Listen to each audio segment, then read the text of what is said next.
O que Dante Alighieri e Albert Einstein tinham em comum? Bom, a princípio você deve pensar, nada. Afinal, um era um poeta, o outro era um físico. Um viveu no século XIII, o outro viveu no século XX. Um escrevia sobre paraíso, inferno, e o outro escrevia sobre o espaço e o tempo. Aparentemente não há ligação nenhuma entre esses dois homens e os universos em que eles descreviam e analisavam.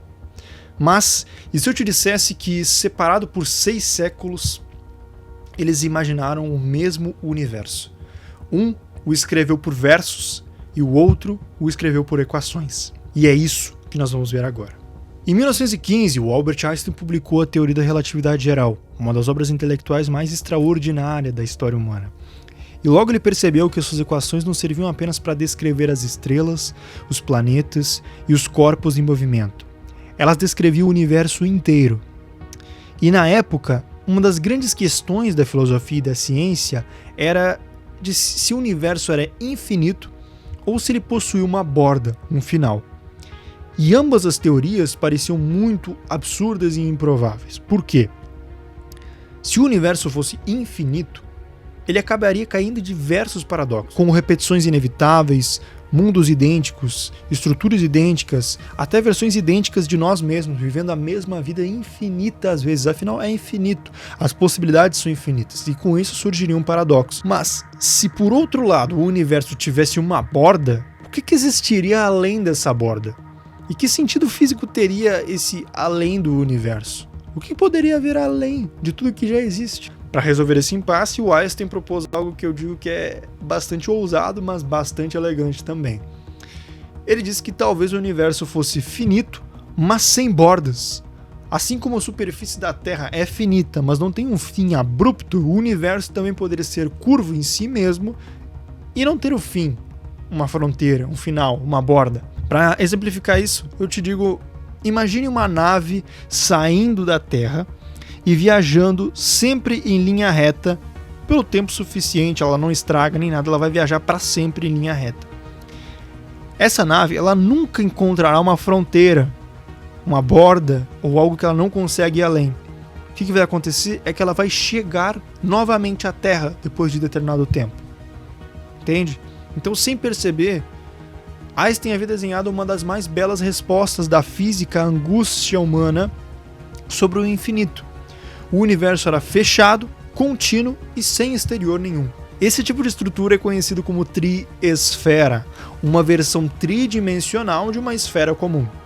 Se uma esfera pode ser representada por 2 discos colados pela borda, a triesfera pode ser imaginada como 2 bolas coladas entre si, cada uma circundando e sendo circundada uma pela outra. E Einstein aplicou essa ideia em 1917, como solução para o problema das bordas do universo, formulando o primeiro modelo cosmológico finito e sem fronteiras espaciais. E dessa formulação, meus amigos, nasceu o embrião da cosmologia moderna, que posteriormente abriu caminho para descobertas como a expansão do universo, a teoria do Big Bang e a compreensão de que o cosmos é um sistema dinâmico e geométrico. Mas o mais surpreendente é que 7 séculos antes, um poeta italiano havia intuído algo extraordinariamente semelhante ao que o Einstein propôs. Seu nome era Dante Alighieri. Em sua obra Divina Comédia, especialmente no 3º volume, O Paraíso, o Dante descreveu um cosmos inspirado na cosmologia aristotélica medieval, onde haveria uma terra esférica no centro do universo, rodeada por esferas celestes, onde giram os planetas, as estrelas e os anjos. Obviamente não vou dar um spoiler concreto sobre a história, recomendo que vocês leiam, pois é um livro extraordinário. Dante atravessa essas esferas uma a uma, subindo do mundo material ao espiritual, até chegar à mais externa, de onde finalmente contempla todo o universo.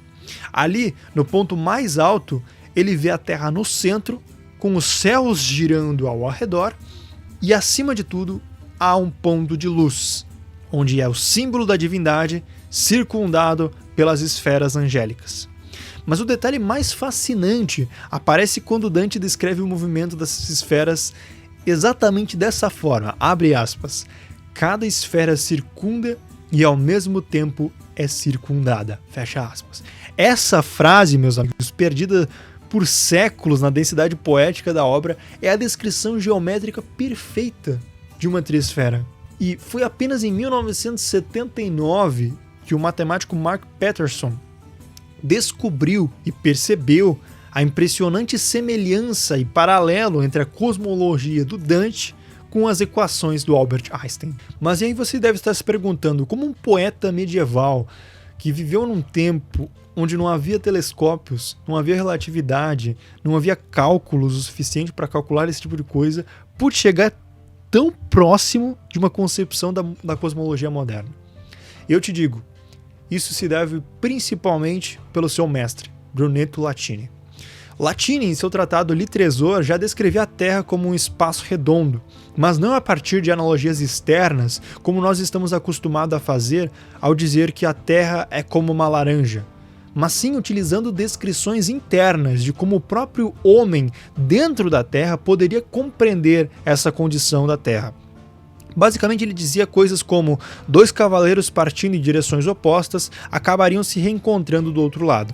Ou algo como um homem que caminhasse indefinidamente retornaria ao ponto de partida se os mares não o detivessem.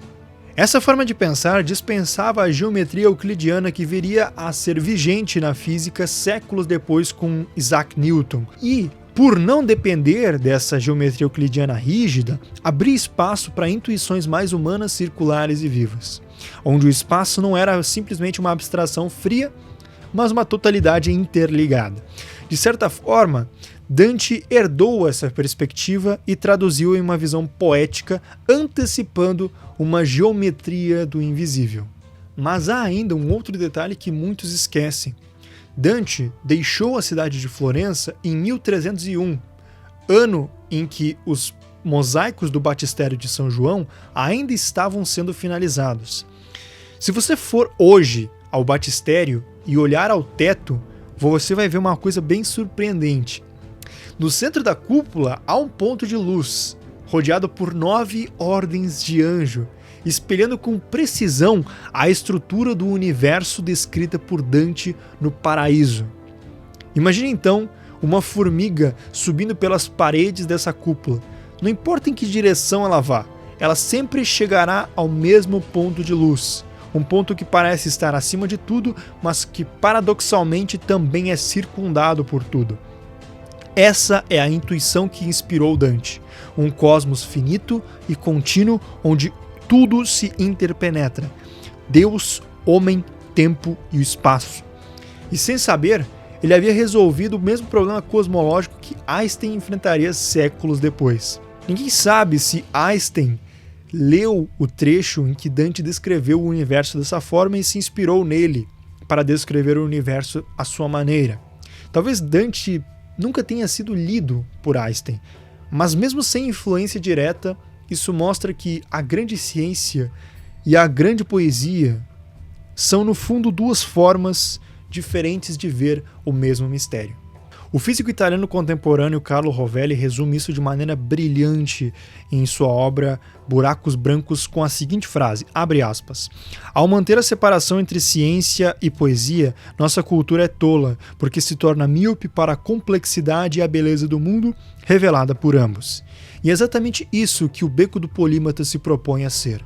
Um espaço onde o pensamento se curva não à ignorância, mas ao mistério, onde a razão e a sensibilidade se encontram e onde o espanto ainda é possível. Veja bem, um poeta medieval e um físico moderno. Dois caminhos, uma mesma conclusão. O universo é finito, mas não termina. A arte e a ciência, quando olham com profundidade suficiente, acabam olhando uma para a outra. Porque compreender o cosmos é, antes de tudo, tentar entender a si mesmo. E é disso que se trata o Beco do Polímata. Da beleza que surge quando o pensamento se curva e, ao curvar-se, descobre que a curiosidade é a forma mais pura de fé de que nós temos. Muito obrigado por ter visto o vídeo até aqui.